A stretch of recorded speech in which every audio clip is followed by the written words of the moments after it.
누구 한 사람 인생의 실패를 계획하는 사람 아무도 없습니다. 실패를 좋아하는 사람 아무도 없습니다. 실패를 꿈꾸는 사람은 더 없습니다. 그럼에도 불구하고 인생을 살아오면서 단 한 번의 실패를 경험하지 않은 사람도 아무도 없다고 하는 겁니다. 성공은 내가 아무리 노력해도 붙잡을 수가 없는데, 실패는 내가 원하지 않아도 너무나 친한 척 우리에게 친근하게 다가온다고 하는 겁니다. 어린아이 하나가 집 앞 마당에서 뛰어놀다가 넘어져서 무릎을 다쳤습니다. 무릎이 아픕니다. 엄마가 까진 무릎 위에 약을 발라주면서 호호 붑니다. 그때 어린아이가 엄마에게 이야기합니다. 엄마, 나는 온 세상이 푹신푹신한 스펀지로 되어 있었으면 참 좋겠습니다. 그러면 넘어져도 안 다칠 거 아닙니까? 그때 어머니가 아들에게 이야기합니다. 얘야, 온 세상이 다 스펀지로 되어 있으면 너는 넘어져도 다치지 않으니까 참 좋겠지만, 저 아름다운 나무들은, 저 꽃들은 스펀지 위에서 어떻게 자랄 수 있겠니? 농부들은 스펀지 위에서 어떻게 농사를 지을 수 있겠니? 우리가 멀리 할아버지 집에, 할머니 집에 가려고 하면 차를 타고 가야 되는데, 온 세상이 도로가 스펀지로 되어 있으면 그 위를 어떻게 빨리 달려갈 수 있겠니? 그러니까 아이가, 그러네요. 온 세상이 다 스펀지로 되어 있으면 더 살아가기가 어렵겠네요. 그럼에도 불구하고 많은 사람들이 이 철부지 소년처럼 의외로 나도 이 세상이 스펀지처럼 되어 있으면 좋겠다. 그래서 실패 없는 세상, 실패하더라도 상처받지 않고 아프지 않는, 손해보지 않는 그런 세상 살았으면 좋겠다. 꿈꾸며 살아간다고 하는 겁니다. 그러나 이 세상은 결단코 쿠션이 좋은 스펀지로 만들어지지 않았습니다. 때로는 이런 실패가, 때로는 저런 실패가 모질게 우리 인생을 휘몰아쳐 올 때가 많이 있다라고 하는 거예요. 실패는요, 예고도 없이 찾아옵니다. 준비도 하지 않았는데 찾아오는 거예요. 설마 했는데 나에게 불쑥 다가오는 겁니다. 어떤 분은 눈물을 글썽이면서 우리 사업장에 부도를 막아달라고 기도합니다. 어떤 분은, 어떤 여집사님은 우리 사랑하는 남편 이 중한 질병 가운데서 다시금 불쌍히 여기시고 그의 생명을 연장시켜 달라고 기도합니다. 그러나 고난의 자리에서 이렇듯 저렇듯 만나는 여러 가지 다양한 고난의 현장 속에서 우리로 하여금 진짜 더 어렵고 힘들게 만드는 것은 뭐냐? 내가 지금 고난의 자리에 처해 있다는 것만 해도 힘든데, 그것보다 더 힘든 것은 그 고난의 자리에서 때때로 내가 아무리 기도해도 하나님이 내게 응답하시지 않는 것 같다는 것. 하나님이 나를 버리신 것은 아닌가? 하나님이 혹시 나를 잊어버리신 것은 아닌가? 내 곁을 떠나신 것은 아닌가? 그런 불신앙의 생각들이 우리를 더 힘들게 한다는 겁니다. 그러나 여러분, 분명히 기억하십시오. 실패는 견디기 힘듭니다. 누구라도 고난을 만나면 힘들어합니다. 그러나 모든 실패와 고난에는 하나님의 숨겨진 뜻이 있다는 거예요. 뜻이 없는 고난은 없습니다. 여러분, 우리가 실패와 고통의 시간들이 아픔이고 상실이고 눈물의 시간들이지만, 그런 시간들을 통해서 하나님의 뜻을, 나를 향한 하나님의 계획을, 나에게 다가오시는 하나님의 손길을 느낄 수만 있다고 한다면 그 고난은 저주가 아니라 다른 어떤 무엇과도 비교할 수 없는 축복의 시간이 되어질 것이라고 하는 거예요. 오늘 본문에 나오는 요나가 그런 모습 중에 한 장면을 우리에게 보여주고 있습니다.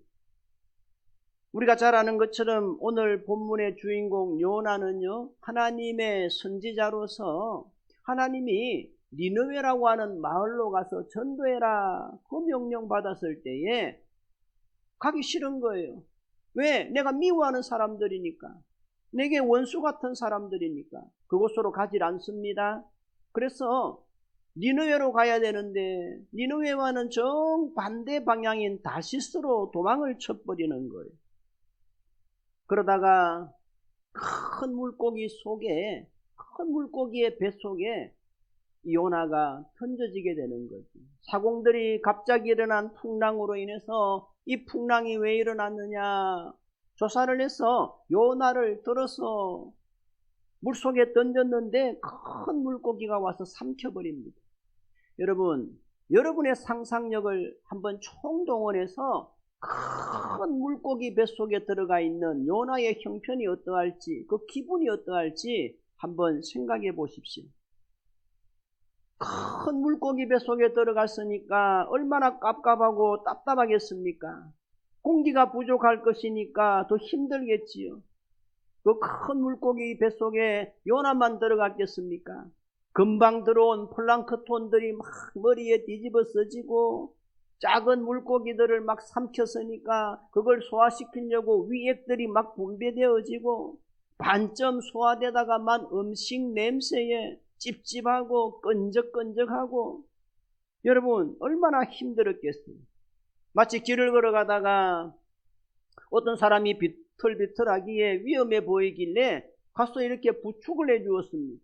근데 그 사람이 술을 취한 사람이다 보니까 갑자기 나를 향해서 토를 탁 해버렸을 때 그 토를 막 머리끝부터 발끝까지 온몸에 뒤집어 쓴 그런 기분 한번 생각해 보십시오. 요나는요 너무너무 힘든 거예요. 그 물고기 뱃속에서 정말 질식할 것만 같습니다.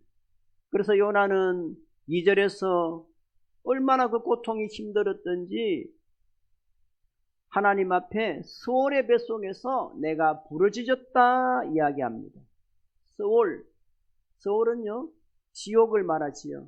음부를 의미합니다. 그 고통이 얼마나 처절했던지 여기가 바로 지옥이구나 그런 생각을 했다는 거예요. 그래서 그곳에서 벗어나려고 몸부림치며 부르짖었다는 것입니다. 그러나 여러분 그럼에도 불구하고 그 고난의 자리에서 그 적막한 자리에서 그 실패의 자리에서 요나의 인생은요 그대로 끝난 것이 아니라고 하는 거예요. 우리가 요나의 결론을 알지 않습니까? 다시금 회복되어지는 겁니다. 일어나는 겁니다. 그러면 요나는 그 물고기 뱃속에서 도대체 어떻게 했길래 다시금 회복의 길을 걸어갈 수 있게 되었을까요? 이 시간 다시금 일어서는 요나의 삶을 살펴보면서 오늘 우리의 삶 가운데도 2025년 한 해를 지나오면서 혹시라도 뜻하지 않은 실패가 있다면, 눈물이 있다면, 서러움이 있다면, 아쉬움이 있다면 그것 다 떨쳐버리고 다시금 일어서서 새로운 한 해를 새롭게 달려갈 수 있는 새 힘을 얻는 시간 되어지시기를 주님의 이름으로 축복합니다. 사람들은요 다 실패를 두려워합니다. 그래서 실패에 대한 대비책들을 마련하는 것이요. 이런 인간의 심리를 이용해서 고안한 사업이 보험회사지요. 건강에 대한 염려 때문에 건강보험을 듭니다.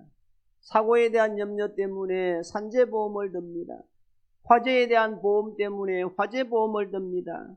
죽은 이후에 내 남은 사람들이 내 사랑하는 가족들이 어떻게 살아갈까 생명보험을 듭니다.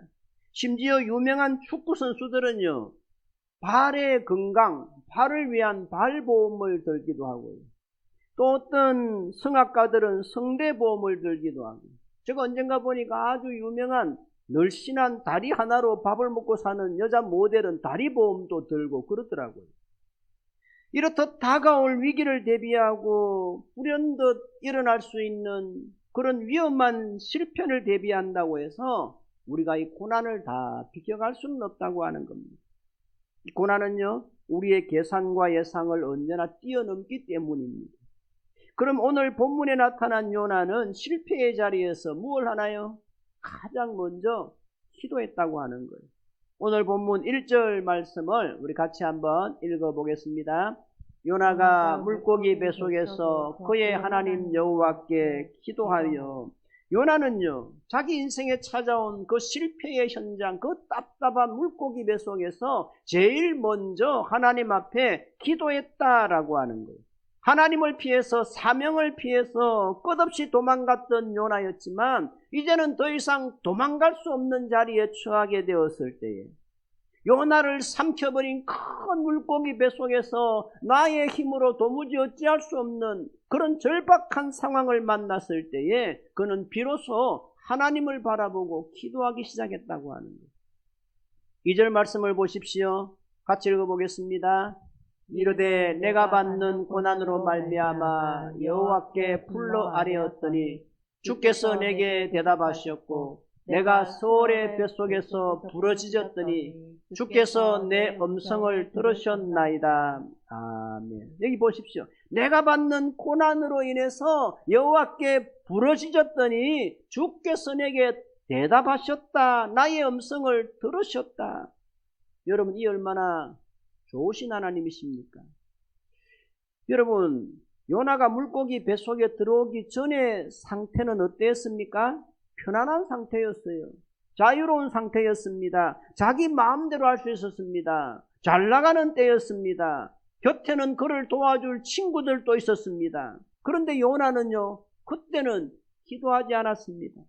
기도하지 않았기에 하나님 말씀 거역합니다. 하나님의 말씀과는 정반대 방향으로 달려갔습니다. 근데 지금은 어떻습니까? 다른 방향으로 도망치다가 바다에 던져졌는데 이제는 큰 물고기 뱃속에 갇히게 되어 있는 거예요. 이곳에는 자유도 없습니다. 의지할 만한 친구도 없습니다. 깝깝하고 답답함만 있습니다. 이제는 더 이상 자기의 힘으로 어찌할 수가 없어요. 기도 외에는 할 수가 없습니다. 지푸라기라도 잡는 심정으로 기도했을는지도 모릅니다. 그럼에도 불구하고 중요한 것은 뭐냐? 하나님은 그런 요나의 기도조차도 들어주셨다라고 하는 것입니다. 여러분, 이 얼마나 좋으신 하나님이십니까? 우린들 요나보다 더 나은 점이 있겠습니까?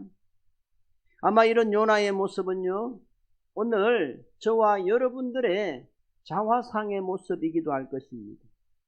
그래서 여러분, 요나라고 하는 이름을 빨리 하면 어떻게 되나요?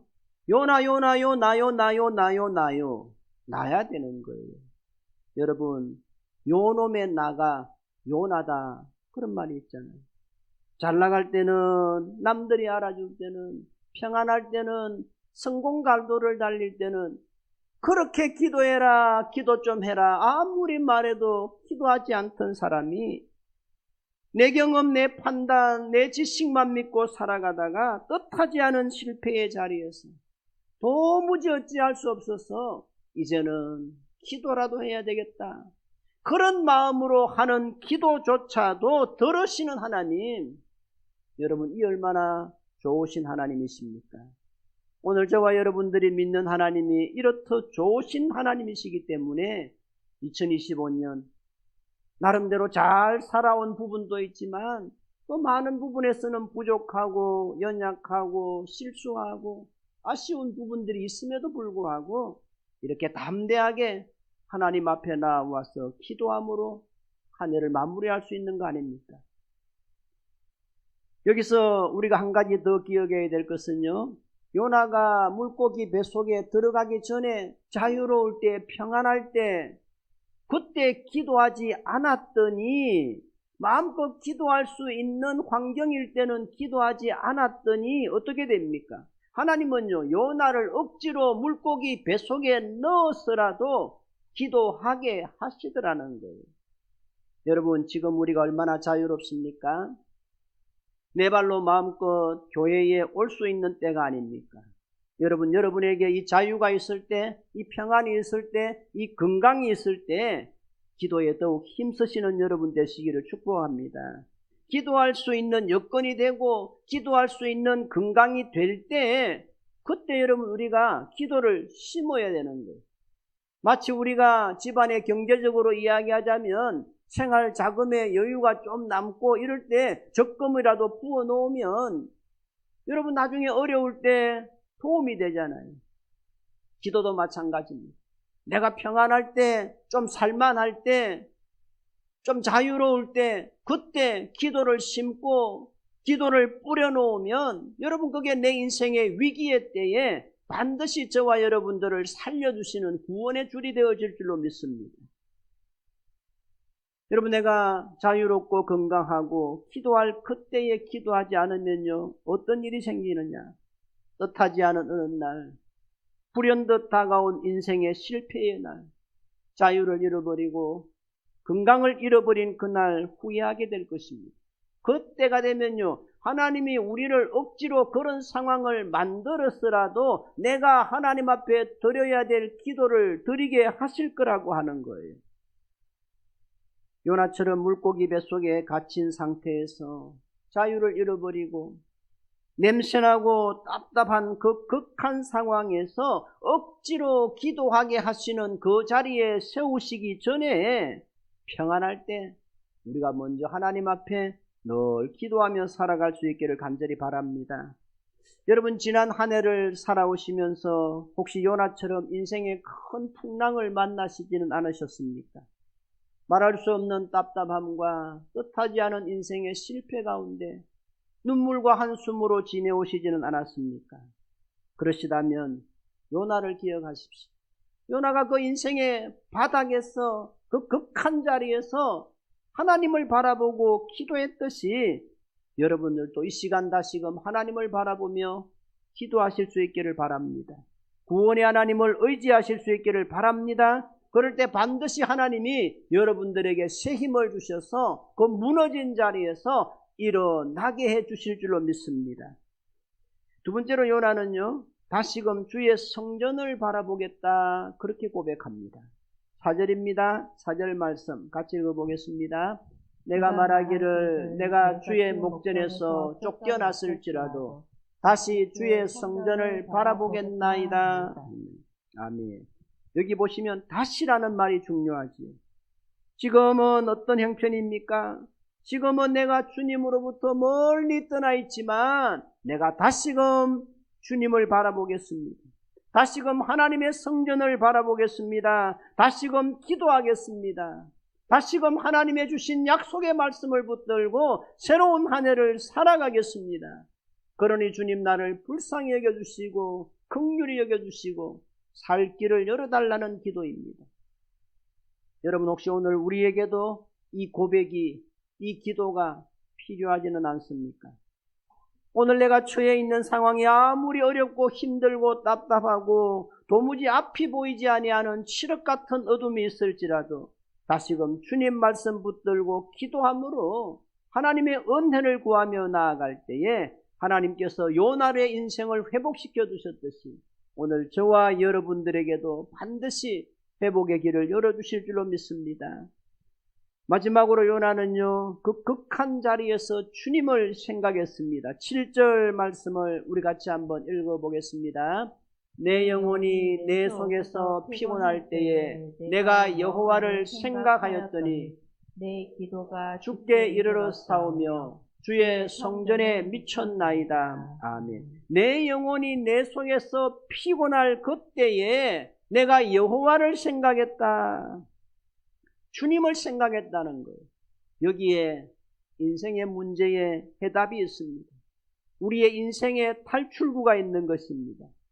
여러분은 피곤하고 힘들고 고통스러울 때 무엇을 생각하십니까? 무엇을 가장 먼저 생각하나요? 술? 담배? 찜질방? 수면텔? 또 아니면 여러분은 누구를 가장 먼저 생각하나요? 여러분들이 믿고 의지하는 친구들, 내가 인생의 어려움을 만날 때 꼭 나를 도와줄 거라고 믿는 친구들을 생각하십니까? 그러나 요나의 고백은 다릅니다. 요나는요, 바로 그런 상황에서 여호와 하나님을 생각했다고 이야기합니다. 왜 하나님을 생각합니까? 그 이유가 9절 끝에 나와 있습니다. 9절 말씀 같이 읽습니다. 나는 감사하는 목소리로 주께 제사를 드리며 나의 서원을 주께 갚겠나이다. 구원은 여호와께 속하였나이다 하니라. 왜 하나님 그 고난의 자리에서 하나님을 바라봅니까? 구원은 여호와 하나님께 속해 있음을 믿었기 때문이라고 하는 거예요. 요나의 이 고백이 오늘 저와 여러분들의 고백도 되어지기를 바랍니다. 그럴 때 우리는 절대로 무너지고 망하는 인생 살아가지 않게 되어질 것입니다.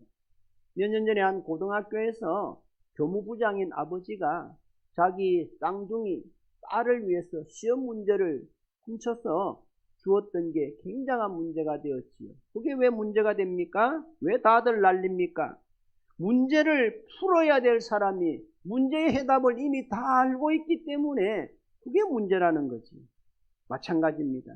우리가 인생을 살아가면서 어떤 인생의 시험을 당했을 때에 내가 만난 인생의 문제의 해답을 알고 계시는 분이 나의 하나님이시다. 내가 믿는 하나님, 나를 사랑하시는 하나님의 아버지가 내 인생의 문제의 해답을 다 알고 계신다.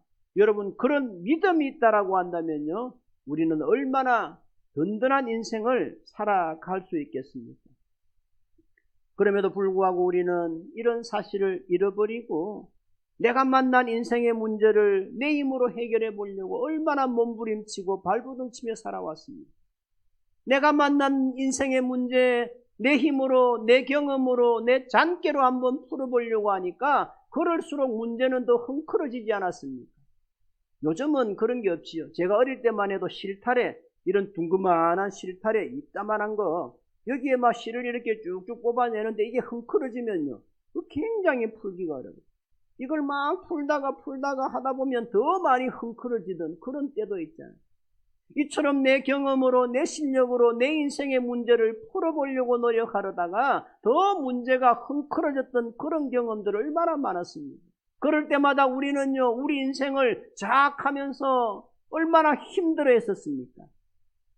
그러나 그때마다 우리를 사랑하시는 주님은요, 우리가 그 문제를 가지고 혼자 씨름하는 것이 아니라 하나님 앞에 나오기를 원하셨다라고 하는 것입니다. 나의 할 수 없음을 고백하며 나의 연약한 손을 하나님 앞에 내밀며 주님, 나는 할 수 없습니다. 불쌍히 여겨달라고 은혜를 구하기를 원하셨다라고 하는 거예요. 왜요? 도와주시려고. 하나님께는 해답이 있으니까 도와주시려고 그러셨다는 거예요. 여러분, 우리가 살아가면서 어떤 인생의 문제를 만나든 모든 인생의 문제의 해답은 우리 주님께 있음을 꼭 기억하시기를 바랍니다. 그럴 때 우리는 다시금 하나님을 바라보며 일어서는 인생 되어질 줄로 믿습니다. 오늘 우리의 인생이 하나님의 손 안에 있는 한 우리가 아무리 어렵고 힘든 일을 만난다 하더라도 그것 때문에 완전히 무너지고 망하지는 않을 것입니다. 하나님이 다시금 일으켜 세워주실 것이다라고 하는 거예요. 그러기에 우리가 아무리 힘들고 어려운 자리에 처하더라도 끝까지 하나님 바라보고 주님 붙들기만 한다면 오히려 내가 처했던, 내가 만났던 그 고난의 자리는 오히려 하나님의 은혜를 경험하는, 그래서 하나님을 찬송하고 간증하는 자리가 되어질 줄로 믿습니다. 국민일보에 얼마 전에 이런 이야기가 있었습니다. 독일에서 전해져 내려오는 이야기인데요.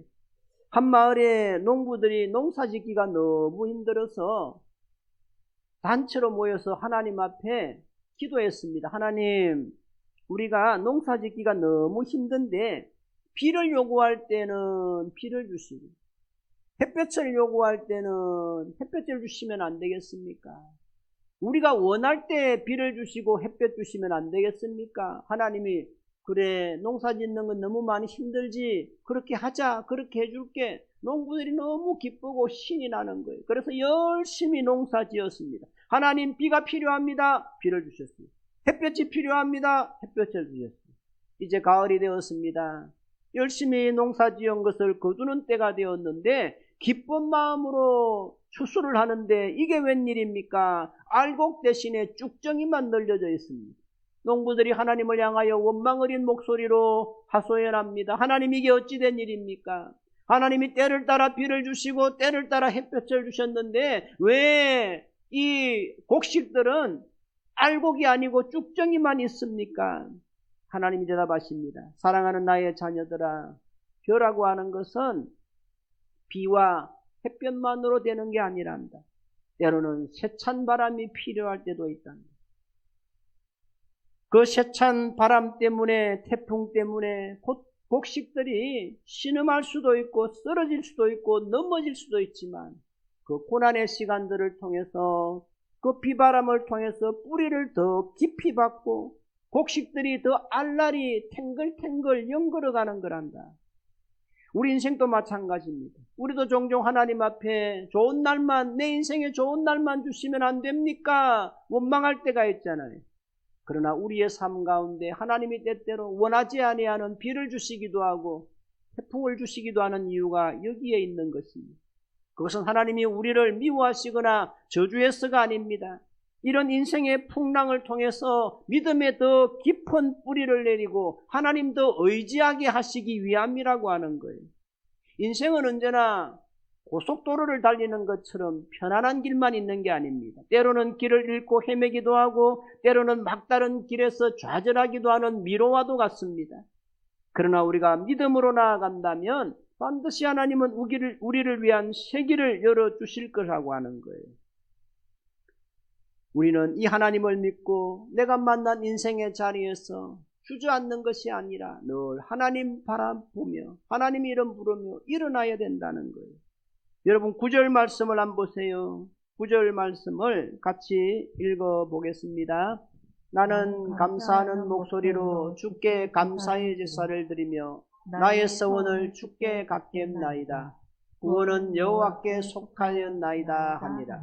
앞에 보시면요, 나는 감사하는 목소리로 주께 제사를 드리며, 여러분 요나가요 그 실패의 자리에서 하나님의 은혜를 생각한 거예요. 그동안 내가 잘못했음에도 불구하고 실패의 삶을 살았음에도 불구하고 여전히 나와 함께 하시는 하나님을 깨달았을 때에 요나는요 잃어버린 감사를 회복하는 거예요. 그랬을 때의 결론이 무엇입니까? 10절 말씀을 보세요. 같이 읽습니다. 여호와께서 그 물고기에게 말씀하시매 요나를 육지에 토하니라. 아멘. 무슨 말씀인가요? 요나가 잃어버린 감사를 회복했을 때 하나님은 물고기에게 명령하십니다. 이제 됐다. 이제 요나를 그만 토해내쳐라 이야기하셨던 거예요. 오늘 우리도 마찬가지입니다. 인생의 힘든 날들을 지나가면서 지치고 쓰러지는 그 자리에서 다시금 하나님을 바라보며 잃었던 믿음을 회복하고 감사의 마음을 회복할 때에 하나님은 오늘 우리를 괴롭히는 사탄 마귀를 향하여서 명령하실 것입니다. 사탄아 마귀야 이제 됐다. 내 사랑하는 아들들을 딸들을 이제 고통의 자리에서 그만 놓아주어라. 그 실패의 자리에서 문제의 자리에서 회복시켜라. 자유케 해라. 선언해 주실 줄로 믿습니다. 혹시 2025년 올 한 해를 살아오시는 동안에 여러분의 삶의 현장에서 상처받고 찢어지고 넘어지고 깨어지고 피투성이 된 모습으로 살아온 분들이 계십니까? 그러실지라도 이 시간만큼은 다시금 믿음의 눈 크게 떠서 하나님 바라보실 수 있기를 바랍니다. 새로운 믿음을 회복하시고 새로운 감사의 마음들을 회복하실 수 있기를 바랍니다. 그럴 때 하나님이 급하게 소리치실 것입니다. 사탄아 마귀야 내 사랑하는 자녀들을 이제는 그만 괴롭히고 모든 문제에서부터 놓아주어라 말씀하여 주실 것입니다. 여러분의 인생에는 어떤 큰 물고기가 여러분들을 얽어매고 있습니까? 어떤 큰 물고기가 여러분의 발목을 붙잡고 있습니까? 여러분을 꼼짝달싹 못하게 만들고 있습니까? 그것이 무엇이든지 간에 올 한 해 지나오는 동안에 어떤 실패가, 어떤 아쉬움이, 어떤 후회가 나를 짓눌러 온다 하더라도 이 시간만큼은 살아계신 하나님, 우리의 구원자가 되시는 하나님만을 바라보시는 시간 되시기를 바랍니다. 그럴 때 그 하나님이 여러분들을 건져주실 것입니다. 구원해 주실 것입니다. 새로운 회복의 길을 열어주실 것입니다. 하나님의 구원의 손 붙들고 2025년을 살아오면서 여러분들을 지치게 하고 가슴 아프게 했던 모든 문제들로부터 이 시간 자유하시는 여러분 되시기를 바랍니다. 여러분들로 하여금 올 한 해 때로는 울게 만들었고 때로는 한숨 짓게 만들었고 때로는 지쳐 쓰러지게 만들었던 그 실패의 자리, 그 눈물의 자리, 무너진 인생의 자리에서 이 시간 겸손하게 믿음으로 하나님을 바라보며 주님의 손 붙들고 남보란 듯이 일어났어. 하나님이 우리에게 새롭게 주실 새로운 한 해 2026년이라는 그 약속의 시간들을 믿음으로 힘있게 달려가시는 여러분 모두가 되시기를 우리 주님의 이름으로 축복합니다. 아멘. 찬송하겠습니다.